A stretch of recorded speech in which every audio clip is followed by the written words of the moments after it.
Hello, guys, and welcome to Season 2 of the Penny Podcast. I'm Andrés, I'm in 12th grade, and I am the Campus Student Media Web Producer. I'm Camden, Southwick. I'm in 12th grade, and I'm a staff photographer. If this is your first time tuning in, the Penny Podcast is a weekly podcast that incorporates entertainment and interview elements.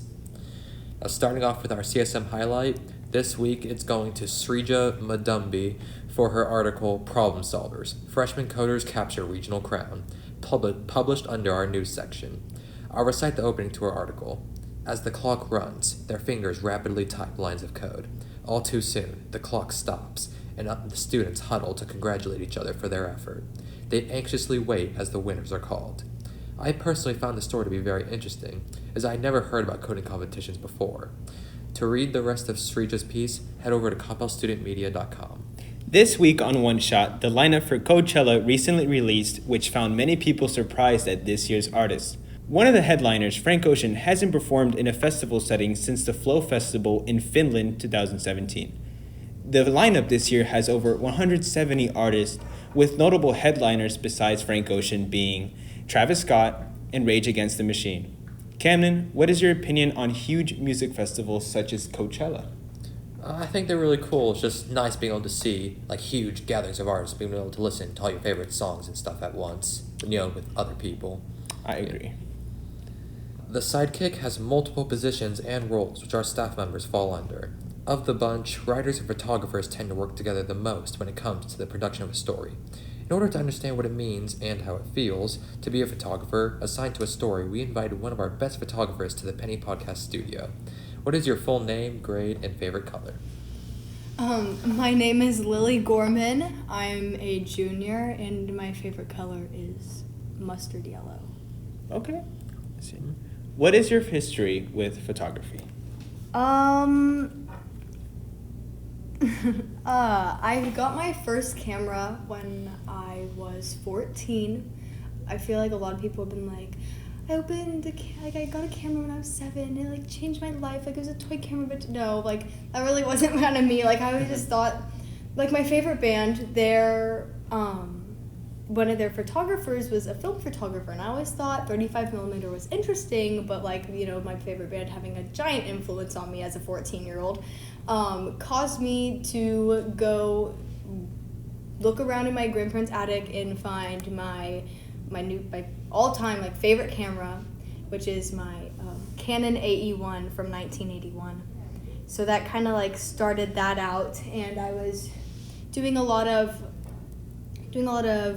just stills and taking photos wherever I go to practice using manual settings, because when you get to have a film camera before you go to digital, I think it's a lot more helpful for a photographer, because I got to use what digital cameras are trying to mimic, the original camera, which is light exposure with film and adjusting your apertures and shutter speeds, all just to do it right. And a lot of people think you just kind of you do have to go into it blind, but over time you learn what you need based on your surroundings. And so yeah, that's kind of how I got started. I find it interesting that you brought up how I guess you learn how to use a digital camera better by using a film camera. I guess the same can be brought up for guitar. When you're playing the acoustic guitar first, you learn how to do chords a lot better. You learn how to manage the fretboard a lot better than having, an electric guitar from the get-go, because that's comparatively much easier to play. Yeah, I've never really thought about that before. I play bass, but... Acoustic bass. There's some people. Bass. There's some people. No. That's a bad decision right there. But I guess the acoustic bass, quote unquote, could be the upright bass. And I mean, that could help your fret navigation, because there's no frets, period. Mm-hmm. There's comparisons for a lot of things, sure. Yeah, it's just you take the original idea and they're trying to make it into something more modern, more useful. Obviously the digital camera is revolutionary. You get photos right when you see them. You don't have to wait 2 weeks for development and pay for development. If you send it to a dark room that's far away, you don't have to pay for shipping, and it's a big process. But it's how you got to learn from what came first. Personal opinion. No. Again, not every photographer has probably jumped into film before. Yeah, or access to that. Yeah, exactly. When you joined the Sidekick, did you know you wanted to be a photographer from the get-go? No, I did not. I was like, I liked photography, and that was always something I had an interest in. It was something new to me my freshman year because I started Sidekick my sophomore year, and sorry, I lost my kind of train of thought. When I joined Sidekick, it was because of a friend who was in Sidekick. She graduated 2 years ago, and I joined because she told me it was just really cool. It was the most professional. Thing to do in Coppell, or like at Coppell High School, and I really wanted that because I want to be an art director. I've always wanted to be an art director, and so I went into Sidekick, like just kind of doing it because I hear it's like really cool to do and it'll help my resume, and I was just kind of looking for something new to explore. And then I went to like the Sidekick boot camp, and like there was photography, and I was like, oh. So then our old editor Bren, she was like, okay, do we have any photographers? And like I was like, I guess I'll raise my hand. So then yeah, that's kind of how that happened. Okay. Is it necessary for photographers to know all the ins and outs of their equipment? Not when they get started, I don't think. Like, you just gotta shove yourself in there, like, jump in the deep end for that one, personally. Like, that's kind of what I did, and I think I wouldn't know how to do what I do if I didn't just go into it blind. And obviously, I knew some things, like how to use the shutter button and stuff like that. But it matters a lot more for film, though, right? I mean, I kind of like, I read the like little manual it came with. I like barely understood any of it. I read that there was these 3 pictures. It was like the higher shutter speed, the less blurry, but then it was like use that for like things. I'm thinking of like what the manual said. Obviously, I know more about this now, but it was like only use lower shutter speeds for moving objects, and I was like, okay. I mean, I guess I'll try that. But like aside from that, plus my film camera didn't really have a ton of things. Like digital cameras, you can get all these like extensions and like different kinds of flashes, like huge setups for your camera. Right. So, I mean, yeah, it's important to know your equipment, but I don't think it's a necessity at first. Okay. Would you consider yourself a knowledgeable staff photographer after being on staff for a year and a half? Yeah, I would think I am. You would? I definitely have been doing photography a little less this year because of a lot of writing I've been trying to do. I've found an interest in that, which I really wanted to come in my second year being a designer, and so I took this digital art class this year as well, just to do that. But I came in here and I was doing photo stuff, had a couple story ideas, decided I wanted to write them, and I didn't want other people to because they were my ideas. That sounds a little selfish, but it's kind of the truth, and so that happened. But I do think I definitely know what I'm doing when it comes to being a staff photographer. I know how to talk. I know how to talk to people a lot better. Like, I can approach anybody for a photo knowing in the end, like, I have a vision, like, for a story or for, even if it's like a candid shot. Like, I see something and I imagine the picture in my brain before I take the photo. Like, I can see it before I actually, like, I'll be approaching this person or this, like, thing for, like, a photo of the day to post on the Instagram, and I'll see the picture before I actually take it. And I feel like that's kind of a skill I've gained from being on staff for so long, is like, I know what I want out of what I have. Yeah. But that's learned through experience, though. Yeah, definitely through experience. How is it like being in theater and on the Sidekick at the same time? Theater has definitely helped me talk to people. Without theater, I don't think I would be able to approach a room of like a ton of kids and be like, interrupt whatever they're doing just so I can get one person, because I know in the end, like, this person is going to help make my story or my photo better. And theater has definitely made me be able to talk to people, and I feel like when I'm doing an interview, with someone, I definitely make them more comfortable. Like, I am very good at, I'm very conversational when it comes to my interviews, because I just started that this year, but theater definitely enhanced that for me. Like, I've always been pretty good at talking to people, especially adults. I'm pretty good with adults. And then I think theater, being around a bunch of kids and having to interact all the time and getting out of your comfort zone, it's just made Sidekick a lot easier for me, and I know a lot of people don't exactly always have that benefit, but I'm really thankful I do.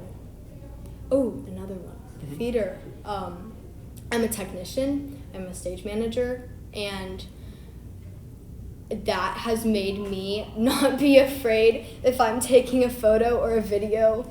Like, a stage manager is the person who delegates the, like, whole show, essentially, but not like the director, but like during the actual show, and like getting everything, like every technician and actor, all like having them to be like ready for a show and prepared. Like, the director, they do like all this work to get them like up and moving, but then the stage management team, they kind of take it out of the director's hands once we get in a week till show, and then like show dates, where like the people that are back there, like our directors are in the audiences, like they don't have a headset communicating with everybody, you know. Right. So because I am a delegator, I'm definitely someone that has to be a little bit more tougher, and I'd say like there's certain stage managers that are like really, really nice and overly nice, and there's some that are like overly mean. I definitely lean towards the more aggressive side when it comes to stage managing. I have some experiences where I may have hurt a lot of people's feelings. Not trying to like be like, I hurt people's feelings as a stage manager. I'm not trying to like brag about it, but like it definitely, like I am a little more aggressive, and that's something I think I need to work on as I continue to grow in theater, is to be less aggressive. But because of that, back to this question, when I'm taking a photo or video, I am absolutely not afraid to tell people to leave or stop talking, or like just to do everything in my power to make the content the best I can for Sidekick. So being able to tell people that aren't involved, or like tell people in a photo like what I want them to do, like especially if it's like more of like a directed photo, which is like the type of photography I like to do. When it's something like that, I'm very good at delegation, and that's because of the position I am in theater. Okay, gotcha. Oh, so last question. Do you plan on pursuing journalism or theater after you graduate? I definitely do not plan on pursuing theater after I graduate. No shame towards them. It's definitely a hobby. But I could say I somewhat want to go into journalism, in the sense where I want to direct photos for some sort of like magazine or media, or like do like styling for like a fashion magazine, or like even like something, taking a photo or idea and like putting everything together. So like essentially, if I work for some sort of like media company or like newspaper, whatever, they maybe help me come up with a concept as the photo director and art director, and I pick out the styling, where it's happening, like every little aspect, I'm directing the photo, essentially. And that's, I guess I can say, in going into journalism, I really just want to take everyday like things and like kind of put them in like a creative twist, I guess you could say, for like media, and like especially more in fashion. But sometimes that's a little too narrow. Right. You know, it's like a little less. It's a little harder to do a lot with when it comes to just like styling clothes. But I would really like to do that for like Mary Claire. Obviously, that's like a dream, but. Any magazines? Oh yeah, like Mary Claire and Vogue, and there's this one website. I don't think they actually come out with a print edition, but I guess it's like, can I call like websites like newspapers? They don't do like news, but it's like a media. Right. Like I don't know whatever to call them, you know. Because you can't just call it media. It's like media. Social media, but like it's like they make articles about like pop culture and like art and like things that are going on, and It's called Milk XYZ. Like, if I could work for them. XYZ. Oh, they're so cool. Their photos are incredible. Whoever the art director is, like, clearly has fun with them. And that's just kind of, like, my ideal goal is to, like, work for, like, a magazine or, like, media. So I guess, journalism. Journalism, essentially. pretty much? Yes. Awesome. So special thanks to our guest, Lilly Gorman, and my co-host, Camden Southwick. Thank you all for joining us in the 34th episode of the Penny Podcast. Links to the material we mentioned today can be found below, and see y'all next week.